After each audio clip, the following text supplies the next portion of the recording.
दोस्तों, रिलायंस पावर की बात करें तो फ्राइडे को स्टॉक के अंदर काफ़ी अच्छी तेज़ी देखने को मिली। लेकिन आप देख ही सकते हो कि यह तेज़ी इसलिए बनी है क्योंकि स्टॉक बहुत ही ज़्यादा करेक्ट हो चुका है। जो स्टॉक 76 तक पहुंच चुका था वो स्टॉक इस समय 41 तक आ गया था गुरुवार के दिन। बहुत भारी गिरावट हुई। इस स्टॉक ने लोगों को ज़बरदस्त नुकसान दिया है और इससे पहले एक रॉकेट की गति से दौड़ भी लगाई थी। अब यहाँ पे एक बहुत बड़ी गुड न्यूज़ निकल के आ रही है और यहाँ पे रिलायंस इंफ्रा को एक और बड़ी जीत मिली है। तो आप देख ही सकते हो कि रिलायंस इंफ्रा और रिलायंस पावर एक दूसरे से जुड़ी हुई है, क्योंकि रिलायंस इंफ्रा की ही कंपनी रिलायंस पावर है, प्रमोटर रिलायंस इंफ्रा है। तो अगर रिलायंस इंफ्रा को फ़ायदा होता है तो आप समझ सकते हो रिलायंस पावर को भी उसका फ़ायदा होता है। तो यहाँ पे लगातार बैड न्यूज़ के बीच में अच्छी गुड न्यूज़ भी आ रही है।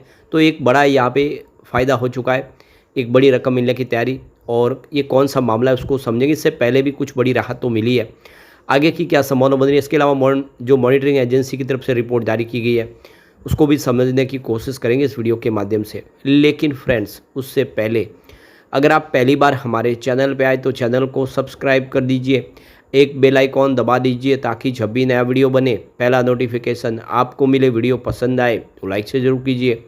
चलो फ्रेंड्स, वीडियो स्टार्ट करते हैं। मैं हूँ आपका दोस्त एसपी दवे और हमारे अपने चैनल ऑनलाइन कमाई में आपका बहुत बहुत स्वागत है। तो सबसे पहले रिलायंस पावर के कारोबार की बात करें तो 43.27 पर क्लोजिंग थी।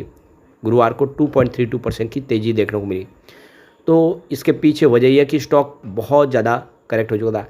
अब गुरुवार को ही इंट्राडे में 41.88 पे चला गया था और वहाँ से एक अच्छी खरीदारी लौट के आई, क्योंकि बहुत ही ज़्यादा करेक्शन हो चुका था। सोचा नहीं था कि 76 पे जो स्टॉक पहुँच चुका है वो वापस 40 रुपये के आसपास पहुँचेगा, लेकिन कुछ बैड न्यूज़ की वजह से ये स्टॉक में गिरावट हुई। और दूसरी तरफ रिलायंस इंफ्रा में भी भारी भरकम गिरावट का दौर जारी है और स्टॉक आ गया 259 पर गुरुवार को, लेकिन 0.82% की तेज़ी भी देखने को मिली। अब ये 250 के आसपास पहुंच गया। दोनों ही स्टॉक के अंदर काफ़ी ज़्यादा गिरावट हुई है। अब यहाँ पे जो बड़ी अपडेट निकल के आ रही है रिलायंस इंफ्रा की तरफ से, तो मॉनिटरिंग एजेंसी ने अपने क्वार्टर 1 के रिजल्ट को लेकर अपनी रिपोर्ट जारी की है। तो आप देख ही सकते हो कि हर कंपनी जो फंड रेज करती है उसको किस तरह से वो इस्तेमाल करते हैं, उसके लिए मॉनिटरिंग एजेंसी उसके जो भी है उसका कितना पैसे का इस्तेमाल किया, कितना पैसा बचा, उसकी हर मॉनिटरिंग एजेंसी एक एक पैसे की हिसाब रखती है और उसकी रिपोर्ट देती है क्वार्टर के बाद।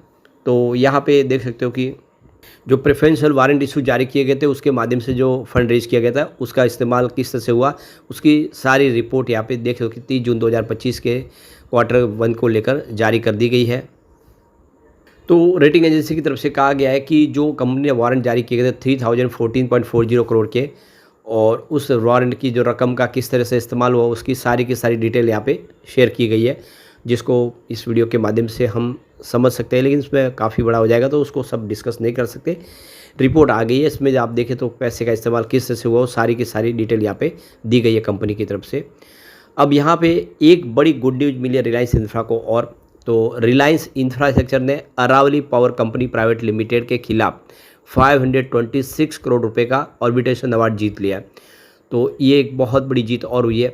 ये मामला कॉन्ट्रैक्ट को गलत तरीके से ख़त्म करने से जुड़ा है। कंपनी की तरफ से 13 अगस्त को बताया गया कि 3 सदस्यों की ऑर्बिटल ट्रिब्यूनल ने बहुमत से फैसला सुना है। फैसले में कहा गया है कि Aravali power company private limited की तरफ से कॉन्ट्रैक्ट खत्म करना गैरकानूनी था और गलत था। तो ये देख सकते हो कि जो कॉन्ट्रैक्ट उन्होंने अचानक जो खारिज कर दिया था उसको कैंसिल किया था, जिसको लेकर यह फैसला अब रिलायंस इंफ्रा के फेवर में आया। कमेटी की तरफ से रिलायंस इंफ्रा के नुकसान और खर्च के क्लेम को आंशिक रूप से मंजूर किया गया है, यानी ये रकम जो है रिलायंस इंफ्रा को देनी होगी। तो रिलायंस इंफ्रा को 526.23 करोड़ रुपए का आर्बिट्रेशन अवार्ड मिला है। यह रकम में ब्याज का पैसा भी शामिल है। रिलायंस ने 2018 में देखो कि Aravali power company private limited को देख सकते हो की तरफ से कॉन्ट्रैक्ट गलत तरीके से खत्म करने के खिलाफ आर्बिट्रेशन शुरू की थी। इस अवार्ड में के मिलने वाले पैसे का इस्तेमाल रिलायंस इंफ्रा अपने कारोबार को एक्सपेंशन में करेगी, कंपनी अपना बिजनेस बढ़ाएगी।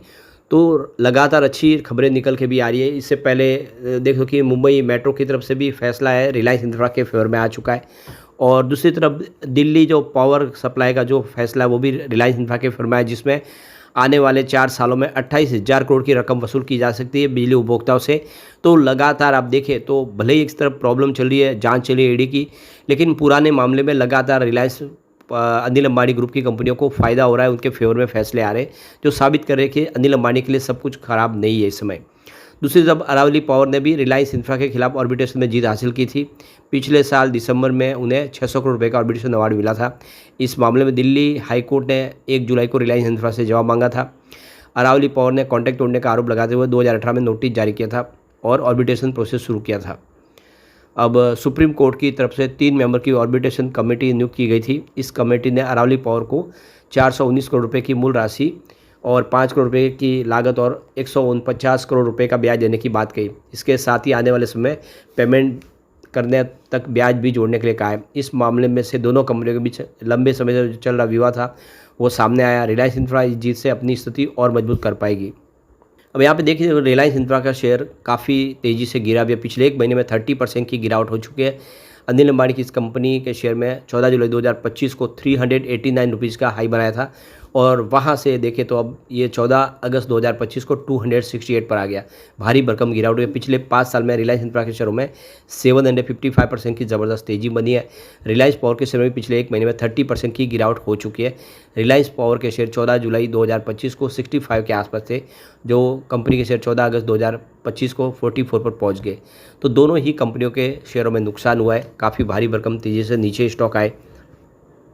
अब देख सकते हो कि चाहे जितनी प्रॉब्लम आए, अनिल अंबानी हार मानने को तैयार नहीं और इस बार सबसे बड़ी वजह उनके दोनों बेटे जो उनके साथ में कंधे से कंधा मिलाकर आगे बढ़ रहे हैं, जिसकी वजह से वो आने वाली सारी मुसीबतों से बाहर निकल सकते हैं। तो अब कंपनी रिलायंस पावर के बैनर तले बहुत सारे प्रोजेक्ट शुरू करने जा रहे हैं। एनर्जी स्टोरेज के प्रोजेक्ट होंगे, रिन्यूएबल एनर्जी के प्रोजेक्ट होंगे, यानी कंपनी अब क्लीन एनर्जी पोर्टफोलियो में तेज़ी से आगे बढ़ रही है। तो company Kurnool solar battery energy project करने जा रही है। तो ये 930 मेगावाट का सोलर पावर प्रोजेक्ट है, जिसमें 1860 मेगाहर्ट्ज़ की बैटरी स्टोरेज भी शामिल है। तो ये देखिए एशिया का सबसे बड़ा प्रोजेक्ट है जो कर्नूल आंध्र प्रदेश में कंप्लीट करने जा रही है कंपनी। तो देख सकते हो कि बड़ा अचीवमेंट है। इसके अलावा एचजेवन सोलर प्रोजेक्ट है, 350 मेगावाट का सोलर प्रोजेक्ट है और इसमें 700 मेगावाट की स्टोरेज भी है। तो एचजेवन की तरफ से रिलायंस पावर को ये प्रोजेक्ट मिला है। इसके अलावा आप देखें तो कंपनी 65 बिलियन रुपीज़ का जो आप देखें एक integrated solar manufacturing facility Visakhapatnam में लगाने जा रही है। और इसके अलावा global gas based power project भी कंपनी करने जा रही है। तो रिलायंस पावर ने यहाँ पे ग्लोबल बीड 1500 मेगावाट के लिए गैस बेस्ड पावर प्रोजेक्ट के लिए लगाई है। तो ग्लोबल मार्केट में भी अपने कारोबार को बढ़ाएगी। कंपनी क्लीन एनर्जी के पोर्टफोलियो में तेज़ी से आगे बढ़ रही है। इसके अलावा कंपनी 500 मेगावाट का भूटान में सोलर प्रोजेक्ट करने जा रही है। इस पर पार्टनरशिप की उन्होंने डर्क होल्डिंग इन्वेस्टमेंट लिमिटेड के साथ में, जो भूटान की सरकारी कंपनी है। तो लगातार प्रोजेक्ट बढ़ रहे। कंपनी 1 बैटरी गीगा फैक्ट्री भी लगाने की शुरुआत करें 2026 तक। एक देखिए बैटरी फैक्ट्री लगाने जा रही है। इसके अलावा बैटरी केमिकल सेल्स पैक्स वगैरह भी बनाएगी कंपनी। तो बहुत सारे प्रोजेक्ट कंपनी शुरू करने जा रही है। ग्रीन हाइड्रोजन के लिए भी कंपनी ने कमर कस ली है और अपने कर्ज को लगातार कम कर रही है।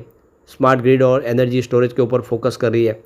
तो ये सारी बातें साबित करिए कि आने वाला समय है जो बेहतर हो सकता है। ये सारी प्रॉब्लम सॉल्व होगी और गिरावट में आने वाले समय फिर स्थिति बदलेगी और स्टॉक फिर बेहतर करता हुआ दिखाई देगा। लेकिन फ्रेंड्स, कोई भी इन्वेस्टमेंट करने से पहले अपने फाइनेंशियल एडवाइजर से एडवाइस ले ले या अपना खुद का रिसर्च करें, क्योंकि मैंने वीडियो आपके एजुकेशनल पर्पज़ के लिए ही बनाया। वीडियो पसंद आए तो लाइक से जरूर कीजिए और चैनल को सब्सक्राइब कर दीजिए। Thank you friends.